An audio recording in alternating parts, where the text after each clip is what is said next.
Hello, everyone. Good evening. How are you all doing today?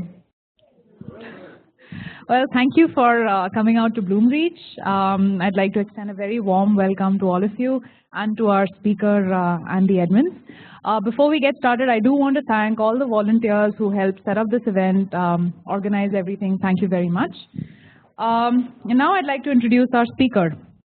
Andy has worked on search algorithms at eBay, Microsoft, and most recently Adobe. Trained as a cognitive psychologist at CMU. He specialized in both harnessing user feedback loops in search systems, as well as interpreting experimental outcomes to drive product iteration. Andy bailed out of a PhD program in 1995 for his first webmaster gig, but later acquired an MS in human factors in his hometown of Clemson. In the 90s, he was one of the first 100 bloggers and created the Gestures Mozilla Firefox add-on Optimos, as well as the Google toolbar. Please join me in giving a round of applause to our speaker, Andy. Thanks for having me back.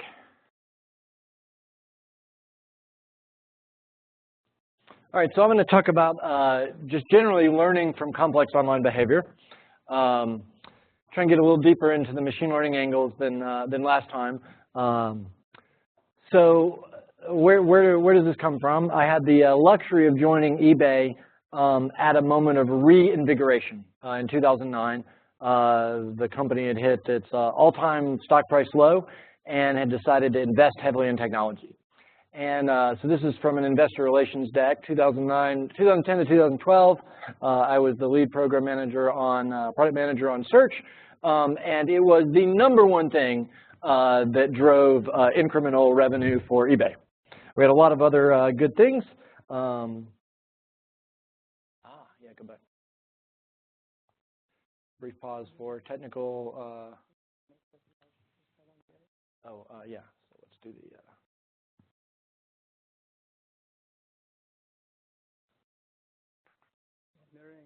Yeah, I thought it was on. Mirroring's on. So when it goes on full screen, it shows your PPTs. Yeah. So we have to turn that off in PowerPoint? Let's try it.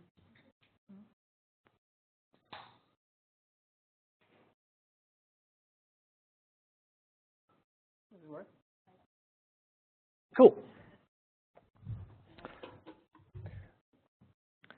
So this was an amazing time to join eBay.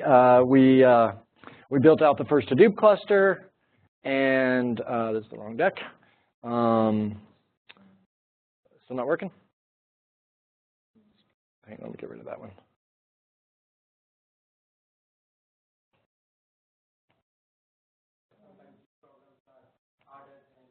Yeah. We can crunch terabytes of behavioral data in minutes, but getting screens reflected across the world is really hard. Let's see.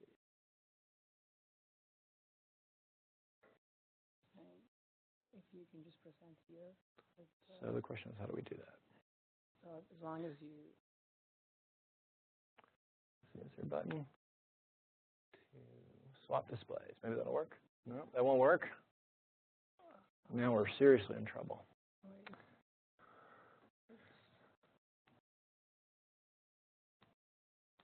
I swear it says mirroring, right?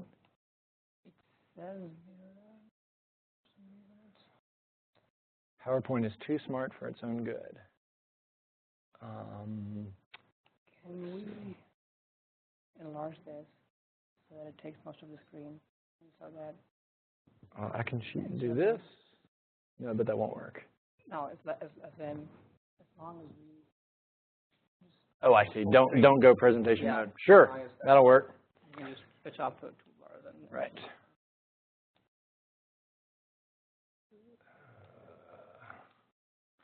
That's as good as it gets. All right, here we go. So I got to go to one board meeting at eBay. It was a technical advisory board, and it was to build our Hadoop cluster and get moving. So anyway, very productive time, great experience. We did a lot of machine learning, a lot of experiments, and drove a lot of incremental revenue. And before that, I spent a bunch of time for a couple of years at Microsoft at the very beginning of MS and Search, which is now known as Bing. I'm hiding somewhere up in there. And Amit, who's here at BloomReach, was at Microsoft with me. He was at home with the sick kid or something the day that this happened, so he's not actually in the picture.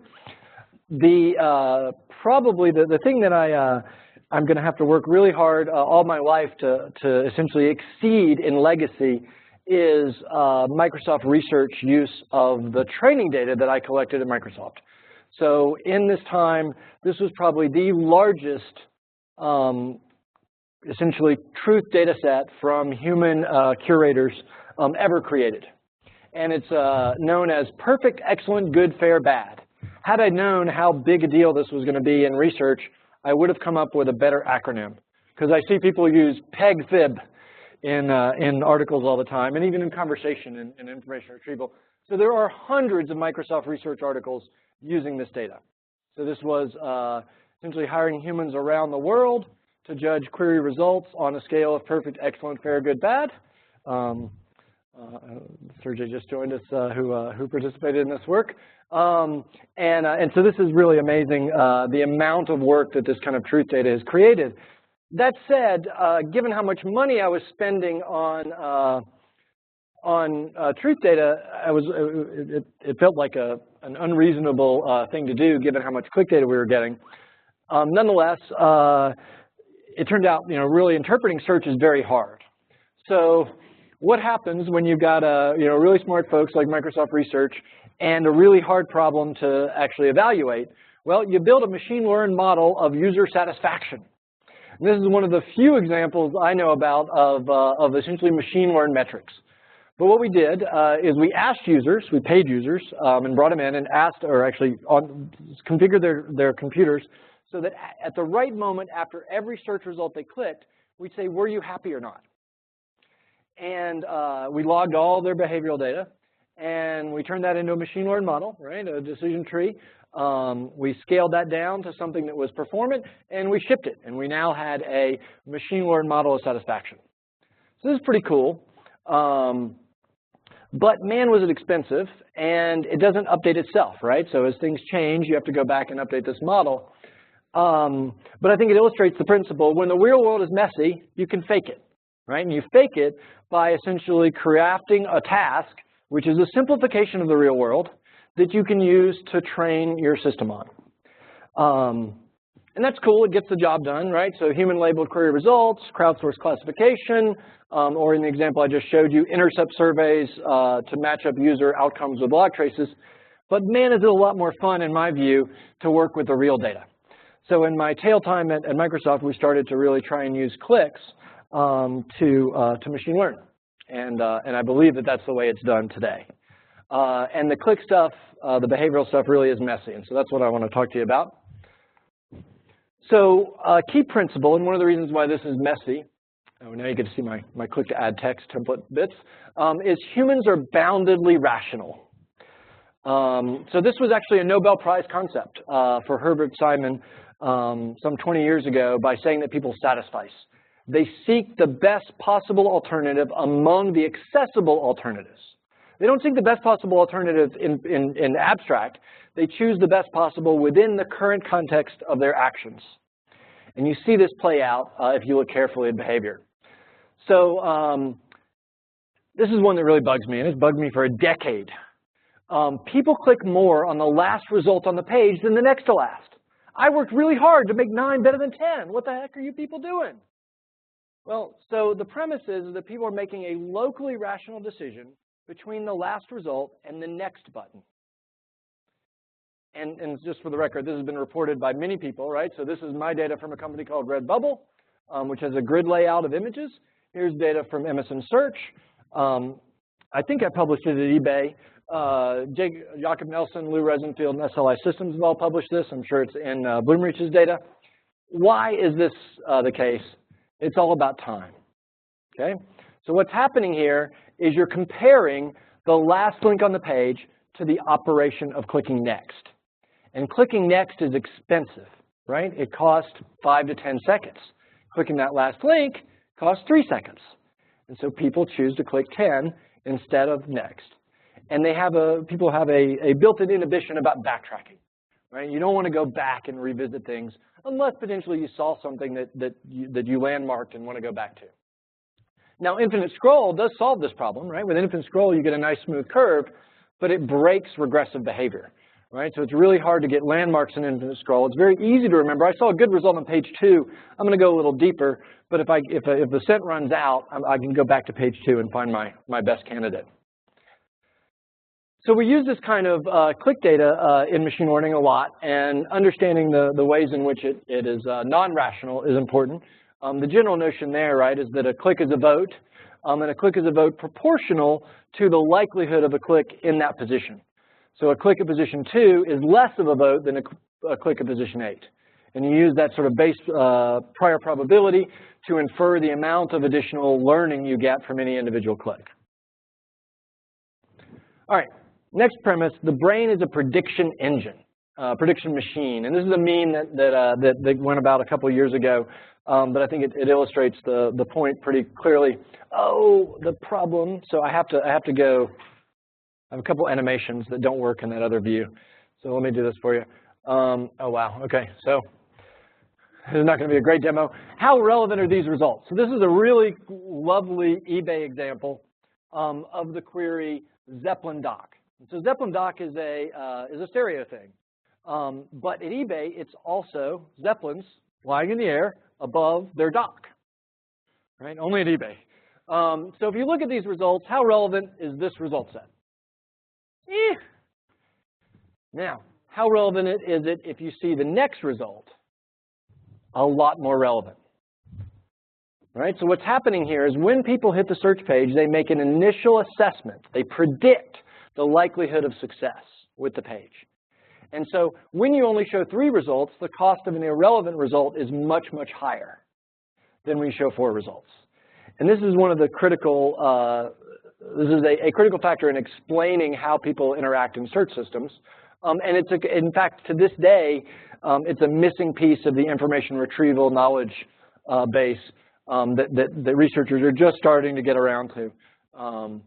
I've been doing reviews for SIG-IR this last couple of weeks, and the conclusion of one paper that was there is, and maybe we should think about this initial evaluation phase on the search result page, because our attempt to model click distributions is just not playing out. So the premise here is that there is microeconomics is the best explanatory framework I have for understanding behavior from logs. In particular, what you're seeing here is the cost is time and effort, and the value is created both by sort of directly perceived value and the expectation of value if you proceed on the current course. So let me take you through another example.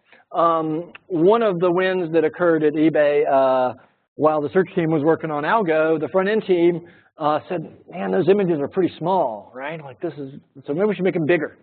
And so we made them bigger in 2011 from 80 to 160 pixels. That did a lot of really goodness. And then we made them bigger again from 180 to 225. And what this did was it reduced the number of items above the fold. That increased the user cost of an irrelevant item. So refinement went up, right? People are now refining their query more often.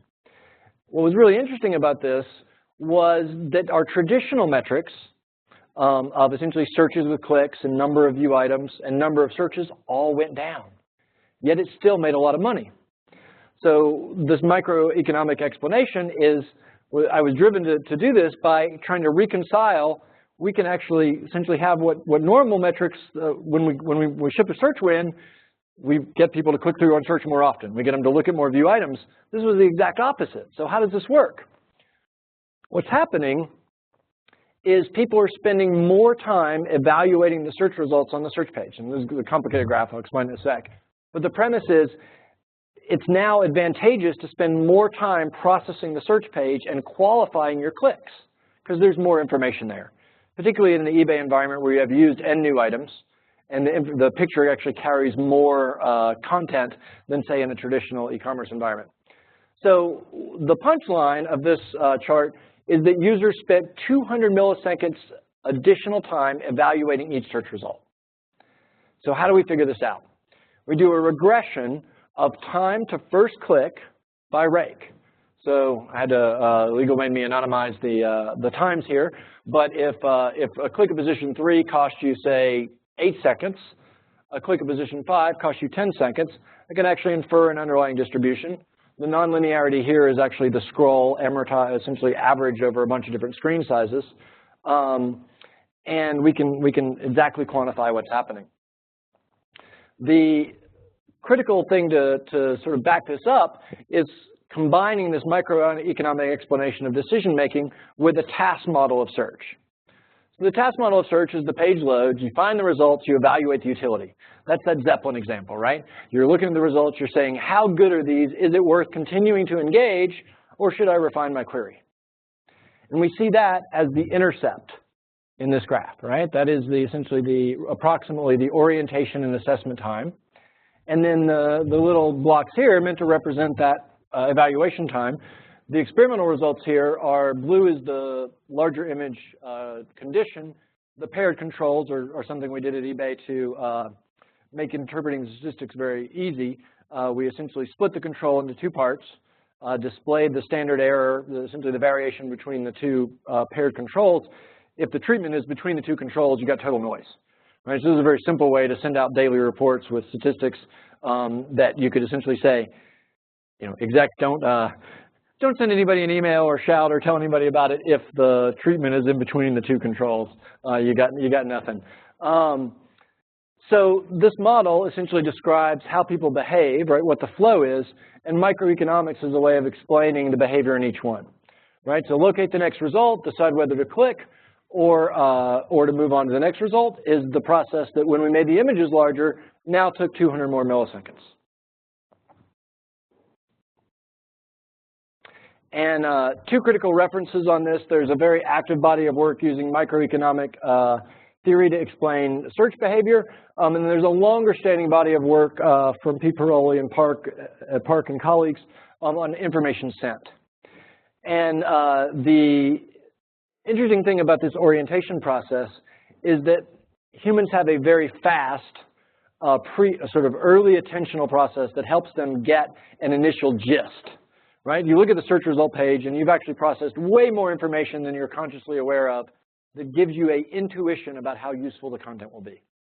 And we'll talk a little bit more about that. All right, so one of the critical value props of this content is that it allows you, when you say you do, I think you know, Bing and Google and others are on record with the number of search experiments they do every year.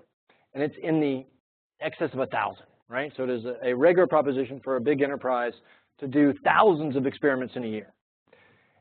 When you have that many findings, then you need a way to actually integrate them together and be able to learn from them.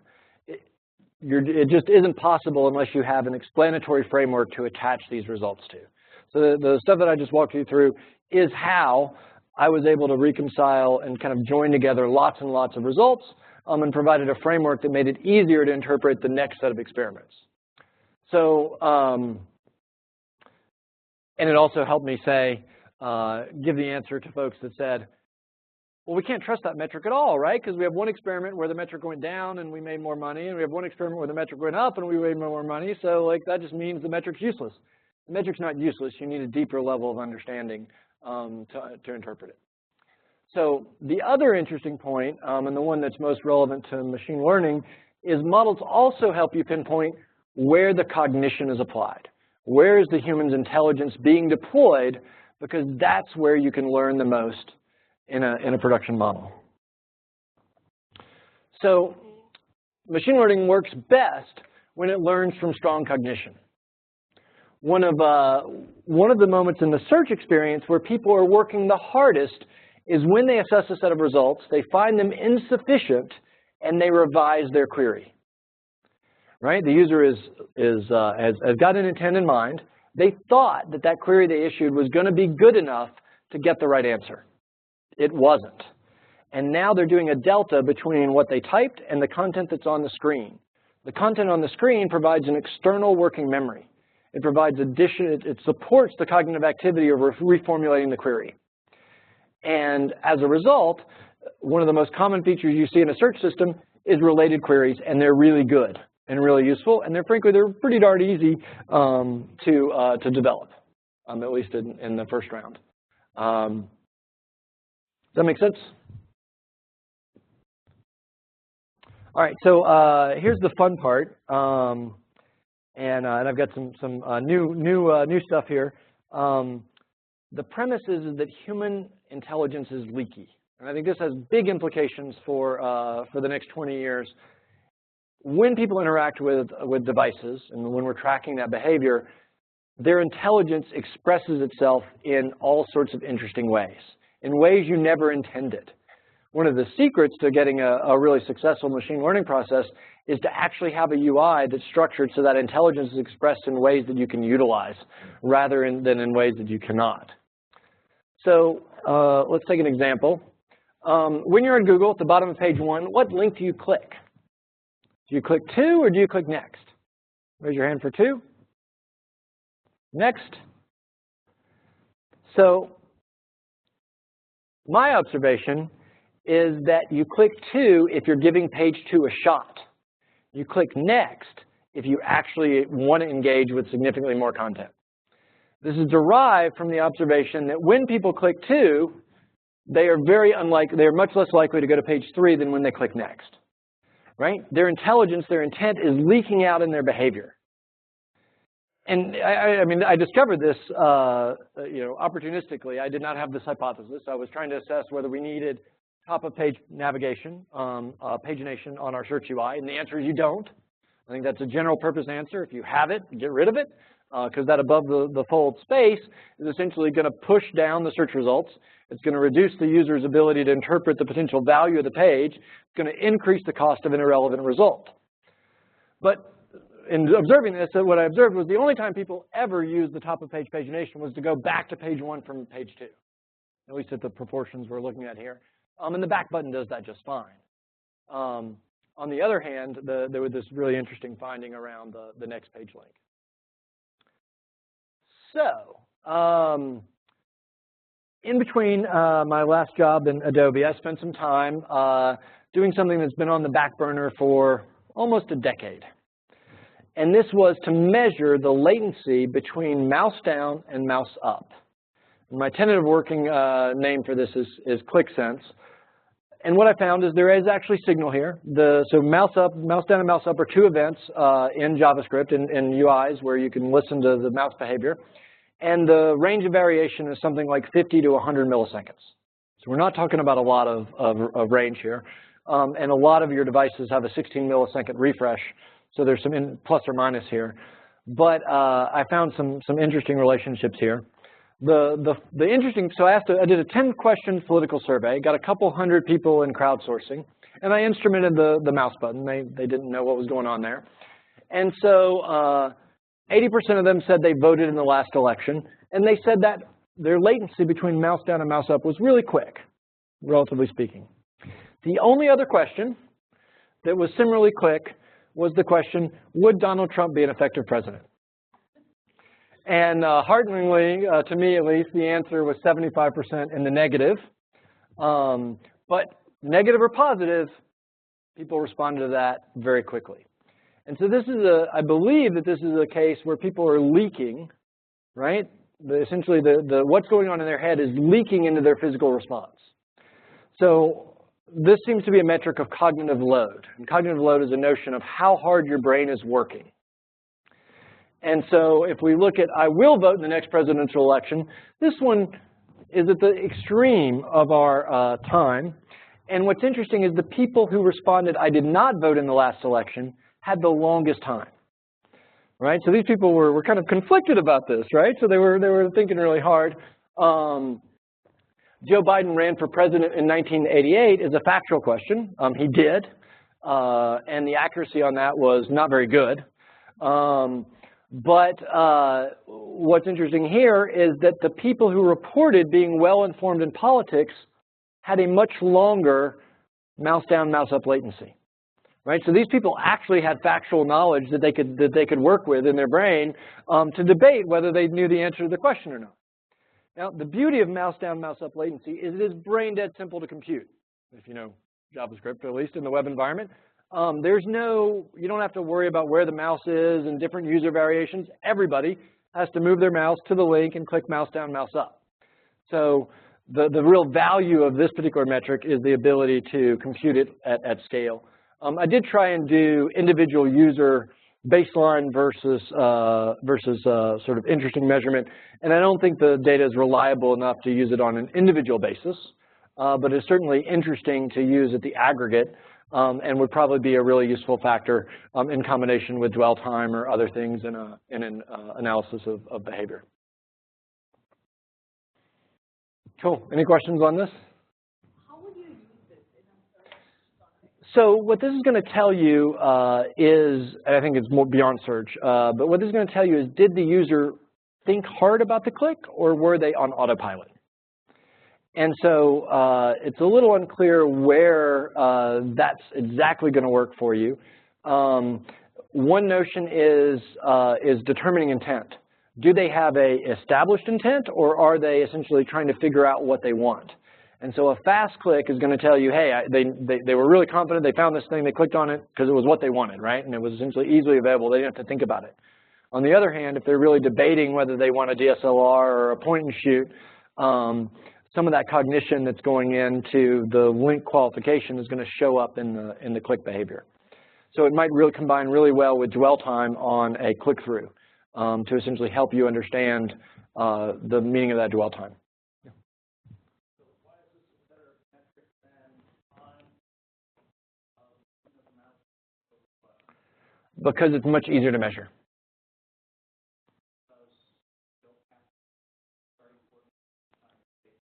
Well, yeah, in general, the computation is just much simpler. Like, I think this is going to go wrong a lot less often. Both of these measures are weak with regard to mobile. And the latest data on mobile is that the dwell time viewport visibility is actually pretty good as an indicator of interest. And in general, people look at the top of the viewport on a mobile device, on a phone. So essentially, if you can figure out what content is at the top of the viewport, you can essentially infer time on screen as essentially cognition time.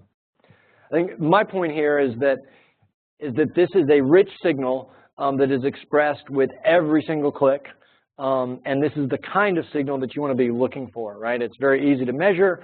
So in general, the experience, particularly at eBay, was that the size of the win, right, the size of the improvement, was directly proportional to the amount of data that we captured, right? So essentially the quality and extent of data that you can harness is the most significant predictor of the success of your machine learning efforts. So I'm going to write this one up in a little more detail, and I'll put the code out there in the data, hoping folks will find it useful. So back to machine learning, and I am ripping through here the content. And this is the point that I just said. You get out of machine learning what you put into it. So typically, you don't quite understand the problem, right? That's why you're doing machine learning. You need to get better at that, right? It's not okay. It's not going to lead to optimal outcomes just to say, hey, we throw a bunch of variables in the mix, produce a model, and move on. By better understanding the problem, you'll actually get better at producing new data and refining the model.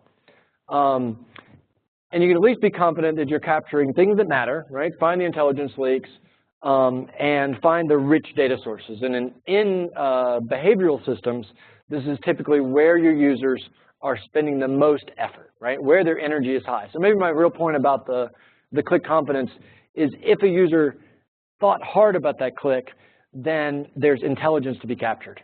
So maybe an answer is the clicks that have a higher degree of essentially hesitancy are the ones that are going to be stronger clues for machine learning. Right? If you're training on clicks, you might weight those clicks by the degree of cognition that went into that decision. You also mentioned that people tend to click on the last results, right? So when you're displaying search results, I mean, would you do better in putting the best ones on the top, the second best ones on the bottom, and the... This is one I've been asked a number of times. The question is given that people click more on 10 than 9, should you just swap the positions, right? Like you might do better.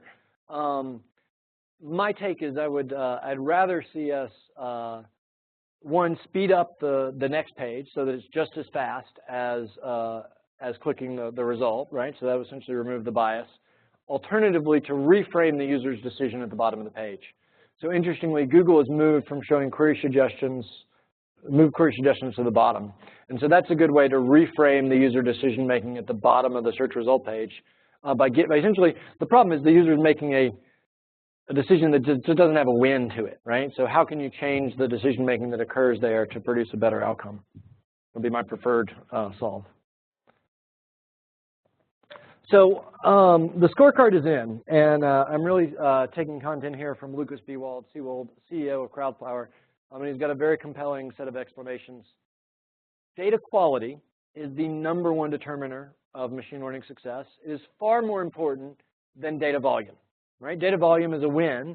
And really, when I say data quality trumps data volume, I'm talking at scale, right? Like this is, you've got millions of data points. Do you want a few more millions of data points, or do you want to make your data better? You want to make your data better. It's going to produce a greater degree of win. And then the unfortunate lesson here, just because new machine learning techniques are so sexy, is that data volume trumps machine learning technique.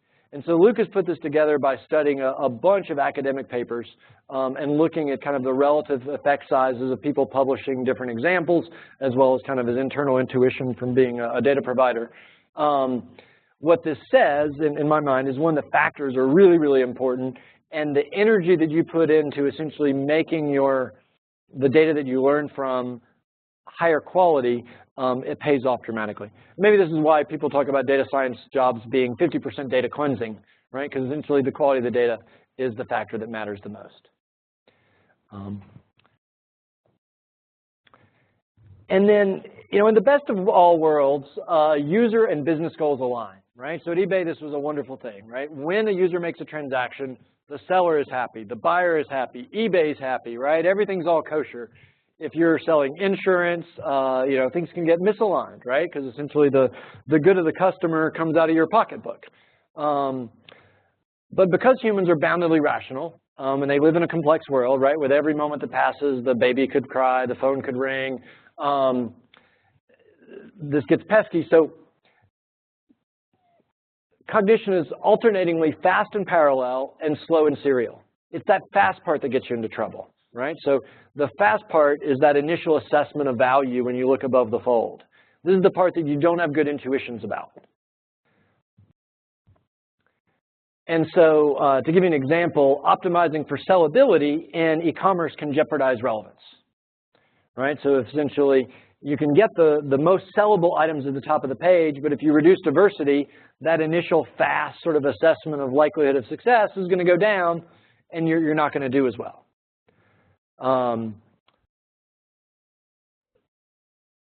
There's some other examples here that, and we last time we dealt a fair bit with relevance for sellability. I'll tell a story here of, I'll leave it as an unnamed business, chose negative examples from deep in the recall set, and really struggled with deploying a machine learned ranker as opposed to a hand-tuned ranker. And eventually, the team figured out that if they sorted the results by score descending, or score ascending instead of descending. So normally you show your best scoring result first and go down. If you show the worst stuff first, and we judge that, then we learned that the ranker had learned to distinguish shades of badness more than shades of goodness, right? So essentially what we had trained the thing to do was to recognize the junk from the seriously junky, right? Not to recognize the good from the great. We'd actually build a model that was really good at distinguishing shades of junk, not shades of goodness. And this was a major effort. So this is I found to be a really interesting outcome. All right, I have been on turbo speed, so let's wrap up here. This is kind of looking back, big picture. The ways to learn from online behavior. There's analytic inquiry, and believe it or not, in several environments, I've found the giant deck of stats to be a high quality asset, right? If you do a really good job at the giant deck of stats about your customer experience in your business, that will actually be a useful thing that is mandatory reading. But use analytic inquiry to find problems, to estimate their severity, to project the size of opportunities, to characterize the nature of the experience. In A/B testing, you've got a bunch of different methods. One that I think is an open opportunity for further sort of industry knowledge is parameter fitting, where you test a 0.2 value for a parameter, a 0.5, and a 0.6. You infer the underlying curve, and you choose the right value. So I don't think any of the big platforms for testing are doing that, and it's a really valuable technique. And then on machine learning, you've got the data as code mantra, which is essentially we ship data, not code, right? We can build a spell checker with 20,000 lines of code or 200 and a couple terabytes of user refinement data, in Peter Norvig's example, or even machine learned metrics when you've got a challenging outcome to measure. And then the reason I ended up saying ways to learn is because I really wanted to talk about ways not to forget. Because in this data-rich world, I find that organizational memory loss is a critical limiting factor. So the big decks of stats and graphs, a huge fan of reproducible research approaches, so things like R Markdown that allow you to, so historically I've spent many hours taking my output of a bunch of complex SQL and putting it into Excel and then munging it to that right presentation. That work has to get done every single time I do that analysis again. And that's a huge waste. It reduces the ability of other people to contribute. So R Markdown approaches allow you to essentially document your analysis code, generate very comparable things to Excel. Still wish you could do pivot tables a little easier in R, but so it goes. And then other folks can come along and take it.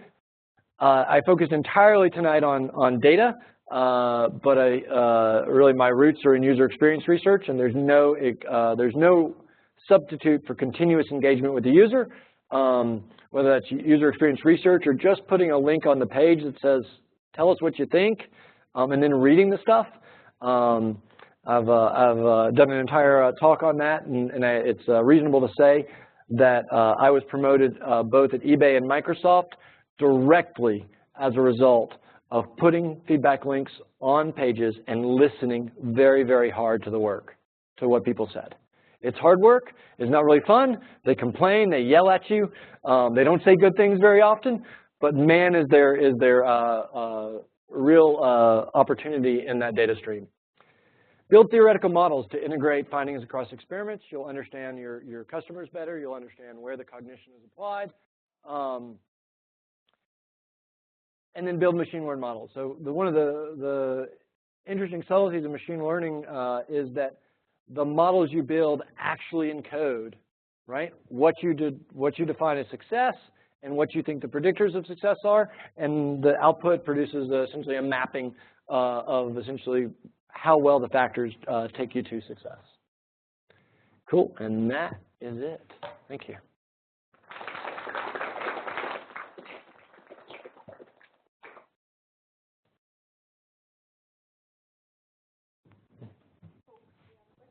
Yeah, over in the back here.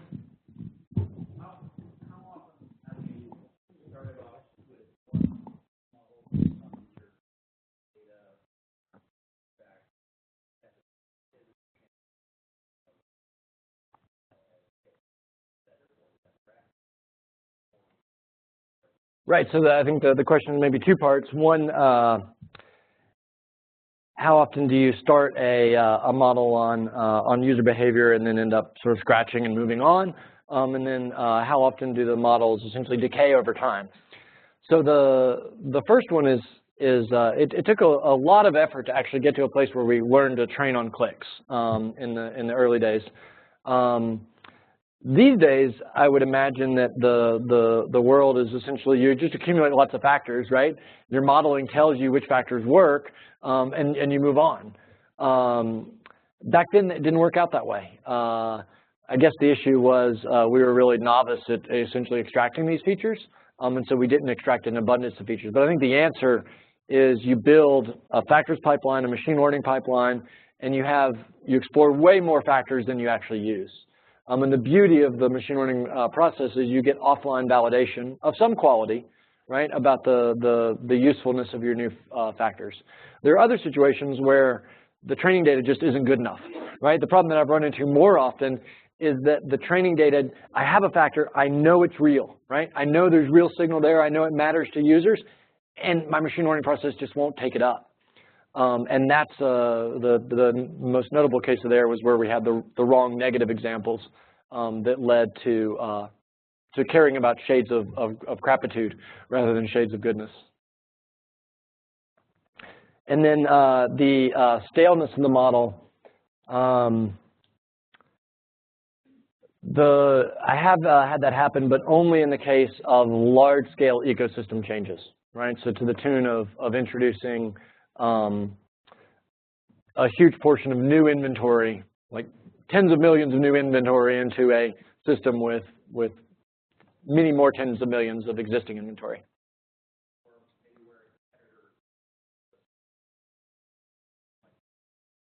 It absolutely could. I haven't been there in particular. Thanks for the question.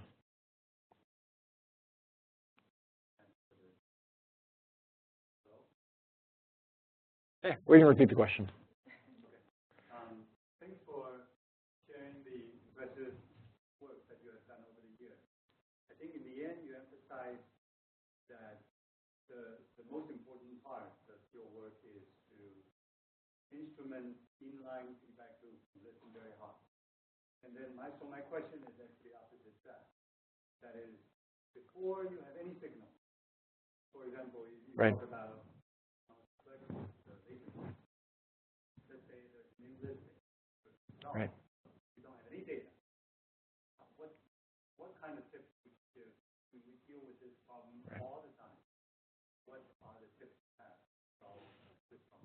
Yeah, so the one observation was the importance of inline feedback, and the real heart of the question is what do you do with new things that you don't know anything about?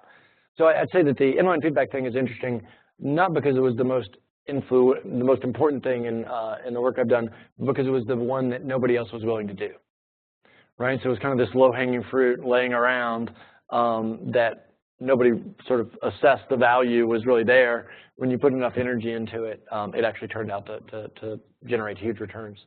I think there's a growing industry best practice for unknown content, right? So the naive thing is we just set it at 0, right, in terms of expectation, and then use a feedback loop to kind of get it in the right place. And maybe you do something to give recent contents a boost, right? So you say, okay, we're gonna give a 2-week boost to new content, and we'll just set it at a 0 clicks score, and then 2 weeks later it loses the boost, and you turn on the click score. That tends not to work very well for lots and lots of reasons. And the best answer I've heard from a couple different venues is to set a baseline of an expected value for that item, right? And there are lots of ways to build an expected value for that item. The most obvious is to build a machine learned predictor that essentially takes items like it or some other data source and says, I'm going to go ahead and predict. And this is a nice supervised learning problem, right? Because you can rewind the clock 6 months. You can say, what if I were to predict how well these new items were going to sell? I've got 6 months of data on how well they actually sold. So you build a model that predicts that, and it's pretty easy to optimize. Another way to do it is that's a little faster, is just to take the average performance of some set of similar items, right? So the items in this category or elsewhere. But I think the essence of the learning is 0 is almost never the right default answer for a factor. Right, so if you have a changing inventory, 0 is never the answer, right? You got to actually predict the initial values and iterate from there, or else the system is just not going to behave the way you want it to. You touched very briefly on parameter setting and A/B testing. Could you talk a little more about it? I know you said that okay, you tried a range of different values and then picked the right parameter. Well, so this is one that a technique that I've applied a few times and always wanted to build into my experimental pipeline, but never did. The question is, you have some parameter, and maybe it's a business rule, right? So you've got a bunch of machine learned parameters, but you've got these couple things that machine learning can't pick up because you're measuring on short-term outcomes, and these things are important for the long term. But you need to actually sort of set this value in a principled way. So the notion is that if you pick 3, say, dissimilar, non-proportionally spaced values, so any 3 will kind of do, you can do a minimum curve fit. And you can then try and pick the optimal point of the curve. And I'm sure there's actually people who've done scientific work on multi-arm bandits to essentially explore the parameter space and use this kind of curve fitting to hone in on the right spot. But it does seem like I find this business rule requirement to be pretty common across systems, and it is always both a source of internal conflict and a source of concern around optimality that you don't have as principled a way to set those values as every other value in the system.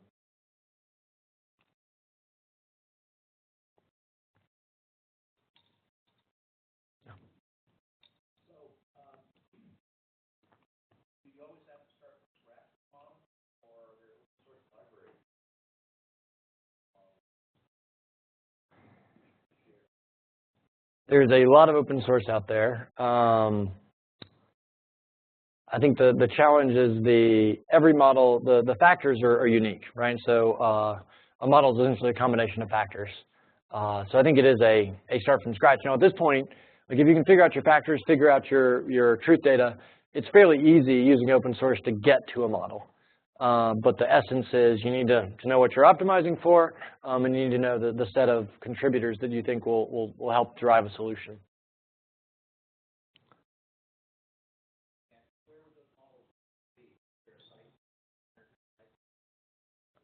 So I frankly live more in the I'm a little bit embarrassed to admit here that I very rarely do the modeling, the machine learning myself. Anybody else got a suggestion? Go to KD Nuggets and find your way. Go to KD Nuggets and find your way.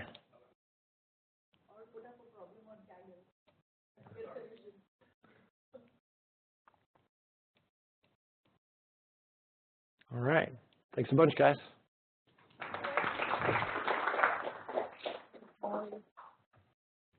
Oh, thank you. Thank you, everyone, for coming. Grab some more food on your way out. And we hope to see you again for the next weekend event. We have these buttons up we want to put.